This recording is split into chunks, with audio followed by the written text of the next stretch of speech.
Essa é uma produção da Sônica Podcasts Anywhere.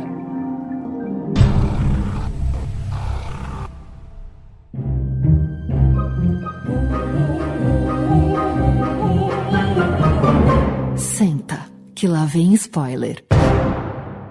Olá, olá! Estamos aqui de volta com mais um episódio do Senta que lá vem spoiler, a sua dose semanal de spoilers de filmes, séries, documentários e indústria do entreter. Todas as semanas estamos por aqui, no seu tocador favorito, com uma análise crítica cheia de amor ou não, das coisas mais legais que são lançadas nos cinemas e também no serviço de streaming. Eu sou o Renato Sansão, e aí, beleza? E estou muito bem acompanhado pelo meu, pelo seu, pelo nosso Marcudo, que está até hoje requentando a ceia de Natal, né, Marcudo?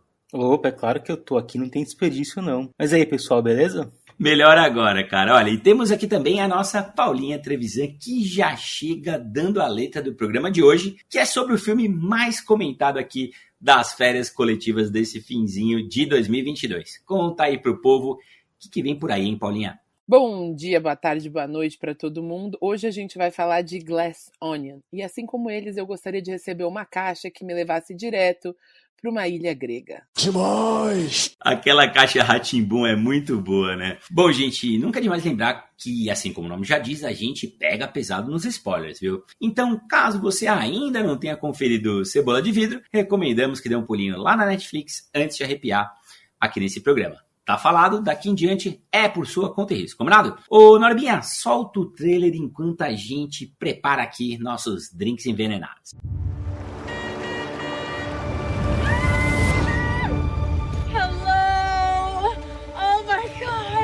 Crew, we've arrived. Disruptors have assembled. Welcome, gang. We got a great weekend. Who's that? Benoit Blanc, the detective? Mr. Blanc, I cannot overstate my gratitude to be here. When's the murder mystery start?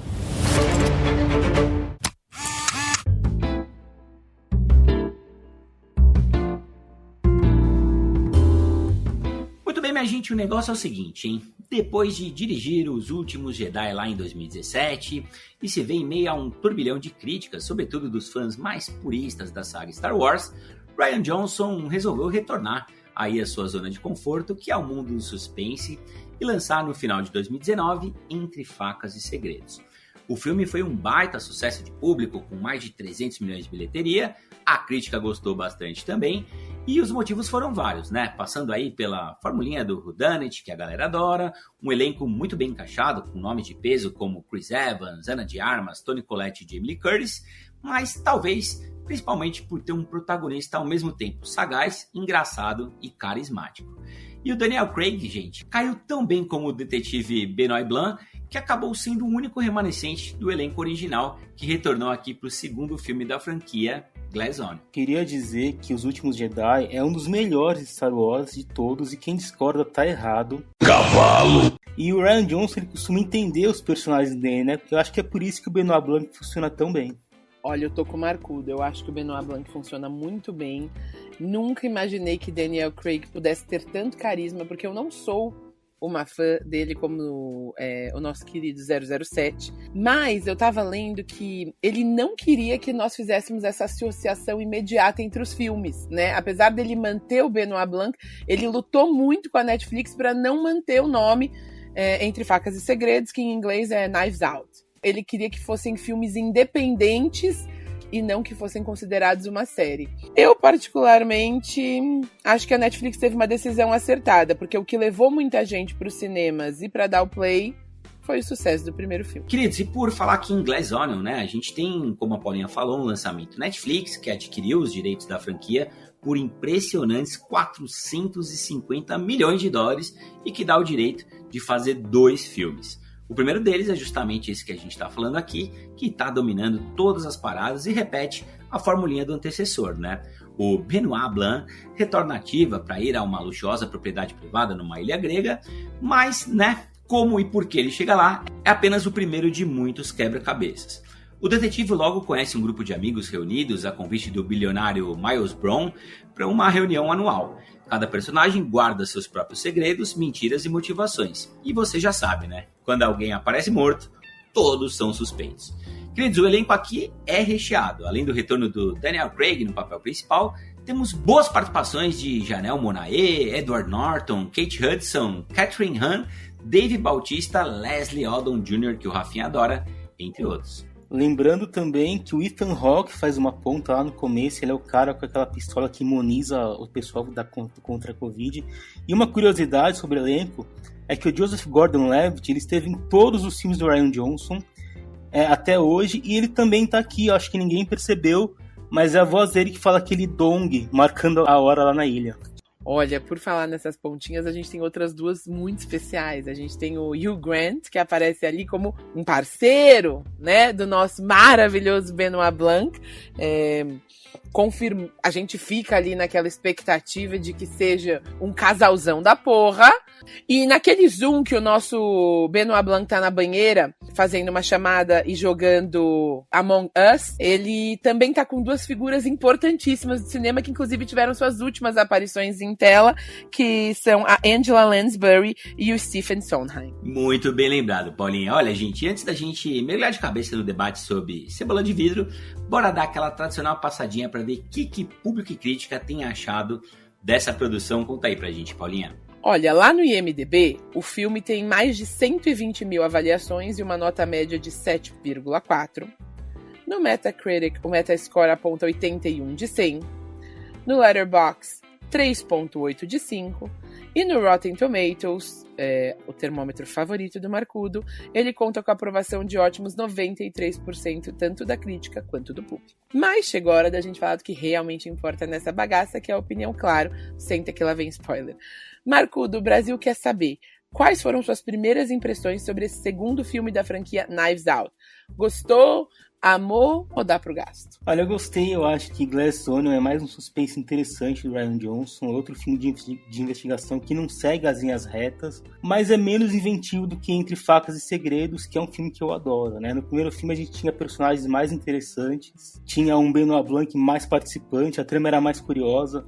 No meio do filme a gente descobria como tinha sido a morte, a dinâmica mudava. E ele tenta repetir essa fórmula do inesperado aqui, desde quando o Benoit resolve aquele jogo do Miles em questão de minutos, né, até o tiro na Brandy, mas acho que não funciona tão bem. É curioso porque ele dedica bastante tempo para apresentar aqueles 5 amigos, né, as ligações deles, o que tem ao redor deles. O primeiro ato do filme é quase inteiro dedicado a isso. É interessante também como o Rian Johnson usa a pandemia, né, já que o filme se passa em 2020. A gente vê o descaso da maioria daquelas pessoas. Lá na chegada da ilha só tem o Benoit e o cientista de máscara. Aí vem uma que com uma máscara de renda, outra com a máscara no queixo. Tem gente sem máscara. Tem outros sinais que a gente estava naquela época, que nem o avental do Hugh Grant, que tem aquelas pinturas toscas que estouraram na pandemia. E o jogo Among Us, que a Paulinha citou, que foi um dos maiores sucessos pandêmicos também. E Glass Onion também é o nome de uma música dos Beatles, que toca no final do filme, inclusive. E dizem que o John Lennon escreveu essa música para zoar as pessoas que estavam tentando achar sentido em todas as letras que ele escrevia, que tem tudo a ver com a gente tentando achar sentido em tudo no filme, né? Eu vou colocar, gente, minhas primeiras impressões aqui, fazendo uma comparação entre Glass Onion e Agente Oculto. 2 filmes da Netflix esse ano, 2 blockbusters, 2 investimentos altos. E aí eu fui ver. Falei, bom, Agente Oculto eles gastaram mais de 200 milhões, é uma bela grana, tem um elenco conhecido e tudo mais. Quanto será que eles gastaram aqui em Glass Onion? Deve ser por aí, né? Na casa dos 200 milhões. E eu fiquei muito surpreso que não. Né? Em Glass Onion, o orçamento estimado aqui é de 40 milhões, 5 ou quase 6 vezes menos do que Agente Oculto, e olha o resultado, né?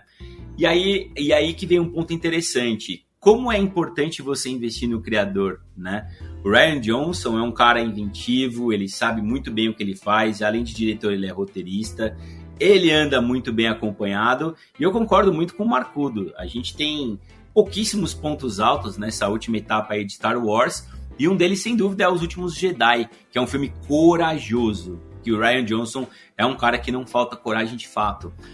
Tô com a Paulinha, gosto do elenco no geral. O meu, porém, tem a ver com Agente Oculto também, que é a Jessica Henwick, que tá lá em Agente Oculto sobrando e tá aqui em Glass Onion sobrando completamente, né? Tô em uníssono com vocês e já vou começar dizendo que está abaixo do primeiro, na minha opinião, também. Acho que a construção de personagem e o roteiro eram melhores lá. Acho que essa atmosfera whodunit cai muito bem para aquele cenário do primeiro filme, e nesse segundo filme talvez ela se perca e fica um pouco hollywoodiana demais.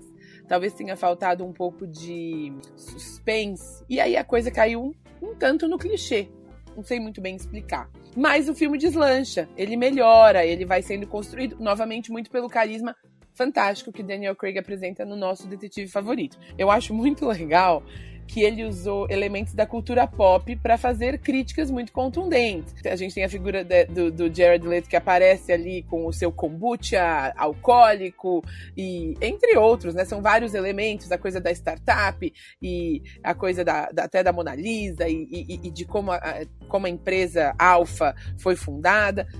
E essa história é muito legal, eu acho que ela dialoga muito com o público da Netflix, né? Um pouco mais jovem, e tem um pano de fundo interessante, você trazer a atmosfera do Entre Facas e Segredos para essa história que é mais atual, mais moderna, mas que acaba perdendo um pouco em roteiro. Muito bem, minha gente. Olha, na primeira camada, Glass Onion reúne amigos numa ilha para propor um jogo de descobrir quem matou, né? O whodunit que a gente falou aqui. Mas é bem legal, bem interessante a gente ir descascando essa cebola para captar outras mensagens que o filme propõe, né? O jogo de interesse, as traições, né? A crítica aos multimilionários vazios que The White Lotus faz tão bem. Tem cebola para todo mundo aqui, né, Paulinha? Olha, não só eu sou uma fã de whodunit, como eu sou uma fã do Eat the Rich, né? Vamos comer os ricos, que é tão apresentado, como você disse, em White Lotus, e aqui nos 2 filmes da franquia Entre Facas e Segredos. E eu acho que é muito bem feito. Eu acho que talvez seja o maior trunfo dessa história, né? A hora que o nosso Miles Brown fala o quanto aquela galera é disruptiva, e de disruptiva eles não têm nada, e ele usa aquelas palavras inventadas, uns neologismos cafonas, e que é inclusive a forma que depois o Benoit Blanc vai usar para desvendar todo o segredo, que nada mais é do que o trunfo todo dessa história, desse mistério, é de que a gente superestimou quem na verdade não vale nada. O nosso grande CEO é um tonto, semi-burro, que fica horas e horas criando um mistério de assassinato que na verdade é desvendado em 30 segundos por ele. A gente vê que todas as figuras ali, inclusive o cientista que se propõe a ser diferente, ou a nossa, aquela vereadora, que na verdade concorre a senadora, né, que também se propõe a ser diferente, todos eles estão com a piscina cheia de ratos. Mulheres brasileiras, amo vocês. Eu acho que é uma ótima forma de contar a história e faz alusão à cebola, né? A gente vai descascando ela e a gente chega no centro, que nada mais é do que podre, e como desde o início a gente podia imaginar numa cebola que é de vidro. Você, na verdade, não vai encontrar nada ali de profundo ou de diferente. Tava tudo à vista o tempo inteiro. Ninguém ali vale nada. A ostentação é o tema principal do filme, né? Dos 2 filmes da série. O Ryan Johnson está sempre ridicularizando essas pessoas ricas que não fazem por merecer, né? Mas acho que o grande problema aqui é que a gente não consegue se apegar aos personagens, né? No primeiro filme a gente tinha uma família com todos aqueles problemas e as pessoas horríveis. Era uma família que tinha laços mais convincentes. E eram personagens mais interessantes, né? O contraste deles com a humildade da personagem da Ana de Armas fazia a história funcionar muito bem. Aqui a gente tem um grupo de pessoas ricas, desagradáveis e que não geram nenhuma empatia, né? O Ryan Johnson, ele tenta refazer a dinâmica da Ana de Armas com a personagem da Janelle Monáe, mas também não funciona porque não existe um vão tão grande entre eles, né? No fundo são todos falidos que nem ela. E até o final, no primeiro filme é satisfatório ver aquelas pessoas se ferrando. Não que aqui não seja legal ver o bilionário se ferrar.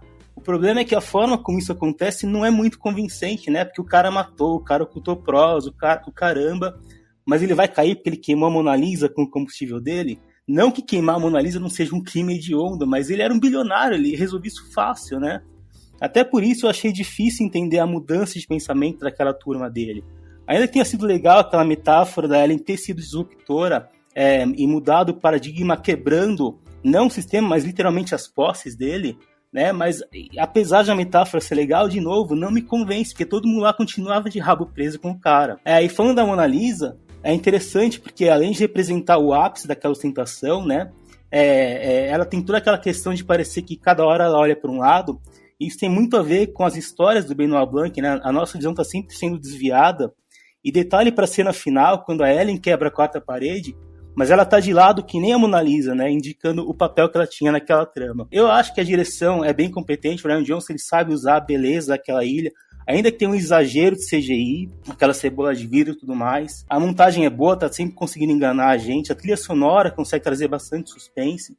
Mas eu acho que aquele flashback é muito longo e tem muito tempo de exposição. Acho que o Rian Johnson podia ter salpicado mais aquilo durante a trama linear, para não precisar de uma mega explicação de 40 minutos, né? E também acho que não funciona muito bem ele ter introduzido outra detetive na história. Nada contra a Janelle Monáe, eu acho que ela tá bem demais, que o Sansa falou. Ela consegue diferenciar as duas irmãs e até uma se passando pela outra. O problema é que ele tira peso do protagonismo do Benoit, que é um personagem que Daniel Craig faz muito bem, é o motor do filme, mas em muitos momentos ele fica como coadjuvante, né? Outra coisa que eu não gostei também foi aquele maconheiro, né? Completamente inútil, eu não sei qual era a função daquele cara no filme. A gente tinha muitos elementos, como a gente falou, né? A coisa nababesca e a história de cada um dos amigos, e depois a história que mudava, e aí era a irmã, e aí a Mona Lisa, e aí era o combustível, e aí tudo implodia, e aí o tempo inteiro estava-se atrás de um guardanapo que foi queimado na maior facilidade. Essa hora também foi muito anticlímax, assim. E eu ficava me perguntando se era isso que o Ryan queria, né? Na verdade, trazer o anticlímax como clímax. Só que, na verdade, o que a gente arranca da gente é um sorriso amarelo. Então, eu acho que todos nós, na verdade, a gente sai com a mesma sensação. É um delicioso clichê. Em vários momentos você até dá uma risada, mas ela não é uma risada profunda. Em vários momentos a gente gosta, mas parece que tá faltando um pouquinho de conexão mesmo, como o Marcudo trouxe. Para concluir, Marcudo, eu gostei do maconheiro. Eu achei que ele tinha um papel ali para evidenciar o lado egóico de todos os outros personagens. Como se fosse absolutamente natural você ter uma pessoa ali e ninguém se interessa em saber a história dela, o nome dela, o que ela tá fazendo ali. O tempo inteiro ele, não tô aqui, hein? Não tô aqui. E aquilo não faz o menor sentido, como se aquele grupo, na verdade, só olhasse o próprio umbigo. Gente, enquanto a cachorrada passa aqui embaixo de casa, vamos falar um pouquinho de futuro? Bom, em 2019 a gente teve Entre Facas e Segredos, aqui em 2022 Glass Onion, e já está confirmado para 2024 o terceiro filme da franquia, que vai ter aí novamente Rian Johnson na direção e o nosso Daniel Craig no papel principal. Gente, vocês acham que essa formulinha, ao mesmo tempo consagrada e desgastada nas mãos de outros criadores, pode ir além? E na opinião de vocês, o que Entre Facas e Segredos tem que outros filmes e franquias menos interessantes aí, como Morte no Nilo e Enola Holmes, não tem? Eu acho que a franquia Knives Out tem mais personalidade, e pelo menos por enquanto eu acho que deve continuar nesse foco de zoar com a elite, né? E tem também um diretor bem competente e inspirado, acho que isso faz toda a diferença. A Paulinha citou a participação do Hugh Grant, e ele é, de fato, o marido do Benoit Blanc, mas é uma pena que o filme não tenha deixado isso claro, né? Essa confirmação só veio numa entrevista, quando perguntaram para o Rian Johnson. A gente nem viu os dois contracenando juntos, né? Eu até vi que Daniel Craig teria precisado de um treinamento para retomar o sotaque do primeiro filme, eu não sei, mas acho que dá para observar algumas mudanças, pensando que agora ele é abertamente gay, né? Talvez ele seja mais verborrágico, sei lá. De qualquer forma, pensando para frente, essa faceta deve ser mais explorada. Acho que o Hugh Grant pode estar com ele de alguma forma no próximo filme. Seria uma dinâmica bem interessante e diferente dos dois primeiros, né? São dois atores muito bons. Acho que pode sair coisa interessante daí. Marcudo, não mexe assim com o meu coração, porque eu já quero eles dois no terceiro filme com muito tempo de tela. E acho que respondendo essa pergunta, Sansa, o combo tem que continuar. Ele é a fórmula de sucesso e só esse combo que justifica o $500 bilhão gasto para comprar os dois filmes da franquia, na minha opinião. Como você surpreende quem espera ser surpreendido, né? Acho que as franquias whodunit hoje elas estão tendo que sambar para trazer algum elemento de fato interessante para a tela. Então, entre um bom roteiro, uma atuação carismática como a do Daniel Craig e você trazer um elenco de peso que some para a história, acho que é o que pode dar bom. E é diferente, talvez, de outras franquias que a gente tem visto. Morte no Nilo é lamentável. Vocês vão me desculpar, mas é a minha opinião. Acho lamentável, justamente porque tem roteiro fraco, a história é mal contada. E Enola Holmes eu não acho tão ruim, mas Infelizmente, senhorita Millie Bobby Brown deixou todo o carisma para a Eleven. Eu acho que ela faz uma boa Enola Holmes, mas não é páreo para o nosso Benoit Blanc. Muito bem, queridos, vamos aqui de notinhas, hein? Quero saber aí de 0 a 100 quantas poltronas de vidro vocês dão aqui para Glass Onion, que tá esperando todo mundo na Netflix. Conta aí pra gente, Paulinha. Olha, por tudo que a gente falou, porque o filme é um delicioso clichê que vale a pena o play, eu vou deixar 80 poltronas amarelas. Eu tô com a Paulinha, tem seus problemas, mas é um filme bem divertido mesmo. Vou deixar aqui com 79 poltronas amarelas. Eu vim aqui para resolver a matemática, molecada. Vou deixar esse Glass Onion aqui com 81 poltronas amarelas. Muito bem, continha fácil aqui pra gente, né, queridos? Ficamos aqui depois de 79, 80, 81, com a média de 80 poltroninhas amarelas e de vidro para Glass Onion. Lembrando aqui a todas, todos e todes, que esse aqui é o nosso último programa de 2022.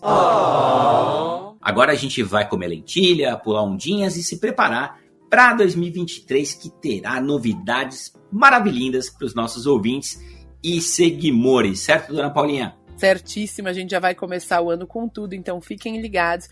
Uma boa virada aí para todo mundo, muita saúde, prosperidade e vem 2023. SQLVS no Oscar. É isso aí, pessoal. Bom 2023 e até a próxima.